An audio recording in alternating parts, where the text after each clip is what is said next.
Vous le comprenez, vous, ce protocole sanitaire à l'école ici en France? On est les pires élèves de l'Europe ou Juan José? Je ne sais pas si vous êtes le pire, mais c'est incompréhensible parce qu'on l'annonce dimanche pour lundi via voie presse et puis on le change une semaine et quelques jours après. Donc effectivement, c'est incompréhensible. Vous savez, en Espagne, encore la décentralisation. Donc c'est chaque gouvernement autonome qui décide des protocoles à suivre dans les écoles. C'est vous, la rentrée n'a pas eu lieu, encore c'est lundi. Voilà, nous c'est lundi puisque, on va parler de l'épiphanie, c'est jour férié en Espagne, l'épiphanie le 6. Donc les enfants vont rentrer à l'école le 10. Tous les gouvernements, peu importe la couleur, sont pour que les écoles, le cours commence et que les écoles ne ferment pas leurs portes. Après, c'est chaque région qui décide à quel moment les enfants, par exemple, on peut fermer ou pas des classes. C'est au gouvernement autonome de déterminer les conditions. Mais les parents s'y retrouvent ou pas? Les parents s'y retrouvent parce qu'ils sont dans une région, ils sont tous à la même enseigne, donc la mesure et les communes. Mais c'est vrai que c'est encore une fois la décentralisation qui prime et surtout, les écoles doivent rester ouvertes. C'est le mot d'ordre aujourd'hui. En Espagne, c'est le pays européen qui a le moins fermé des classes l'année dernière. Juste derrière, il y avait la France.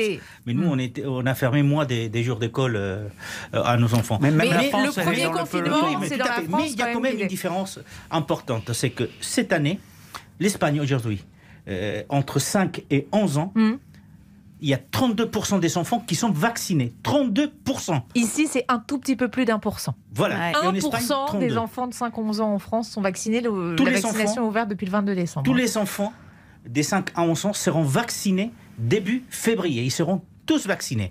Et parmi les enfants des 12 à 19 ans, donc parmi les lycéens, enfin collège et lycée, il y a 90% des enfants qui sont déjà vaccinés. Déjà 90%.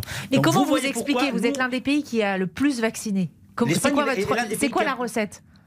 La recette, c'est qu'on n'a pas changé des méthodes depuis le début. On a tout de suite ouvert les vaccinodromes dont on ne voulait pas du tout en France. Et mi-août, fin août, on avait déjà les enfants des 12 ans qui étaient en train d'être vaccinés avant d'aller à l'école, de commencer les cours le 10 septembre.